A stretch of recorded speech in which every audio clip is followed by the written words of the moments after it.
बिस्मिल्लाहिर्रहमानिर्रहीम। आज जो हमारा टॉपिक ऑफ डिस्कशन होगा that will be democracy and free market economy.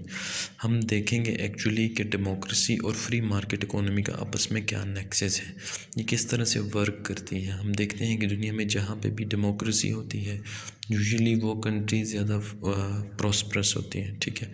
तो इसके पीछे का नेक्सेस हम देखना चाहेंगे कि उनकी मार्केट को कैसे डेमोक्रेटिक फोर्सेस गवर्न करती हैं। तो हम देखेंगे role of state in managing market forces. हम देखेंगे कि मार्केट की फोर्सेस को स्टेट कैसे मैनेज करता है।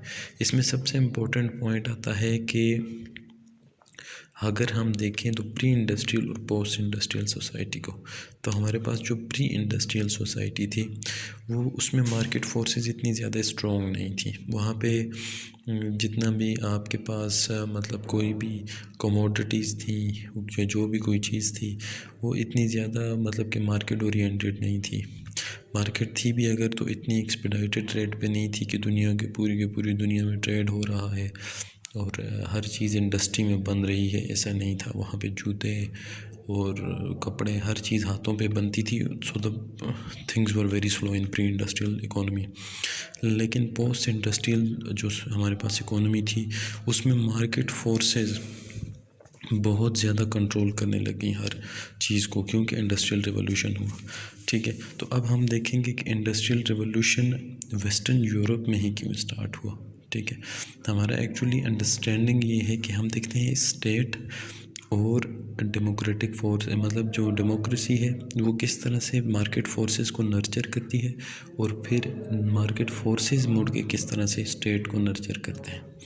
तो हम ये चीज़ें देखेंगे why industrial revolution started in western Europe. तो पूरी दुनिया में सिर्फ इंडस्ट्रियल रेवोल्यूशन वेस्टर्न यूरोप में क्यों स्टार्ट हुआ, उसके पीछे उनकी रीज़न सबसे बड़ी उनकी डेमोक्रेटिक फॉर्म ऑफ गवर्नमेंट्स थी।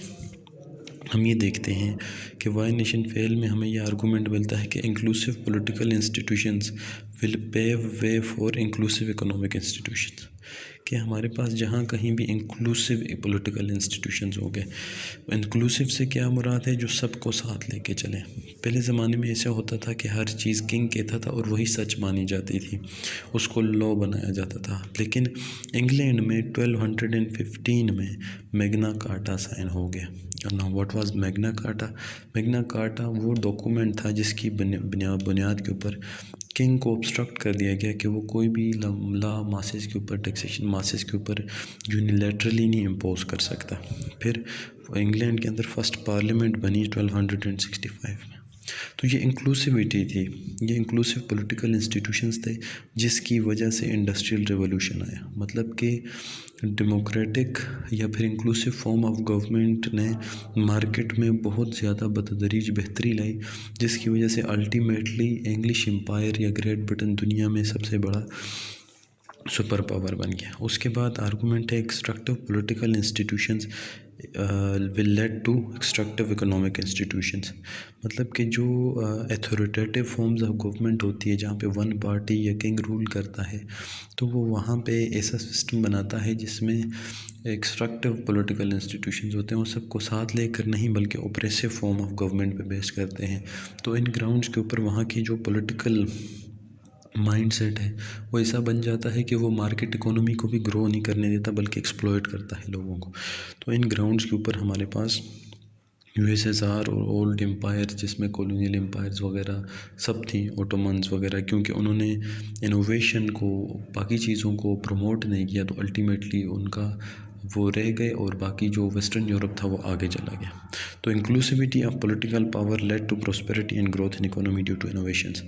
अब जो पहली एम्पायर्स थी वो इनोवेशंस को इतना ज़्यादा इम्प्रूव नहीं करने दे रही थी, लेकिन मैग्ना कार्टा और first parliament of the great Britain के थ्रू इन्होंने क्या किया कि इनोवेशन को ज़्यादा से ज़्यादा प्रेफरेंस दी।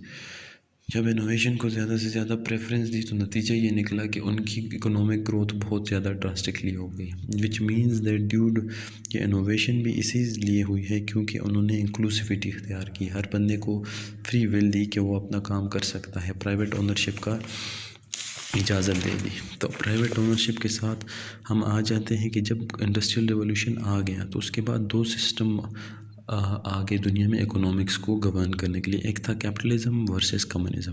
अब कैपिटलिज्म की जो आइडियोलॉजी है वो ये थी कि प्राइवेट ओनरशिप होनी चाहिए, हर शख्स को ये हक हासिल होना चाहिए कि वो प्राइवेट अपनी प्रॉपर्टी ओन कर सके। State will not control but regulate.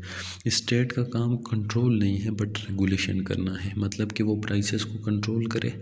अगर कोई एक बंदा अपनी मनमानी प्राइसेस लगा रहा है तो उसको रोके, उसके लिए एक स्ट्रक्चर होना चाहिए स्टेट में एडमिनिस्ट्रेशन का, जैसे ACDC वगैरह होता है।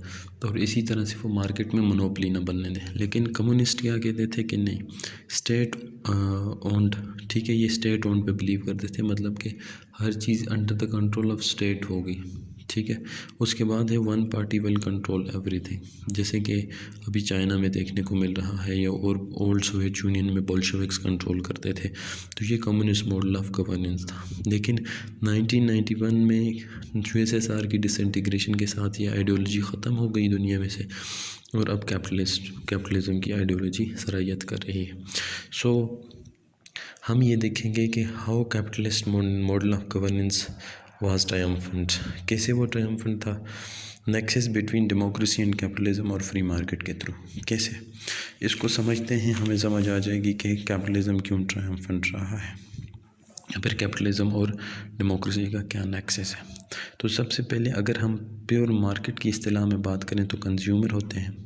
कंज्यूमर क्या करते हैं, वो through democratic form of government state को रेगुलेट करते हैं। स्टेट को रेगुलेट करने से क्या मुराद है कि through the competition of two parties और मल्टी पार्टीज़ और टू कैंडिडेट्स और multi candidate, they select the best candidates. और जब वो बेस्ट कैंडिडेट को सेलेक्ट करते हैं on the grounds of competition, level playing field and no monopoly, तो वो उनको स्टेट में भेज देते हैं, मतलब कि they act like a government, और वो स्टेट की मशीनरी को रन करते हैं।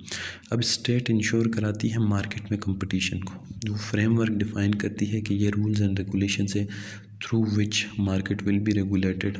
और वो यूजुअली ये होते हैं कि किसी की मोनोपली ना बने, और उसके साथ साथ आपके पास कंपटीशन होगा तो कंज्यूमर को अल्टीमेटली फ़ायदा होगा, क्योंकि दो फोर्सेस अगर जेज़ और यूफोन के दरमियान कंपटीशन है तो अल्टीमेटली फ़ायदा जो है वो कंज्यूमर को हो रहा है।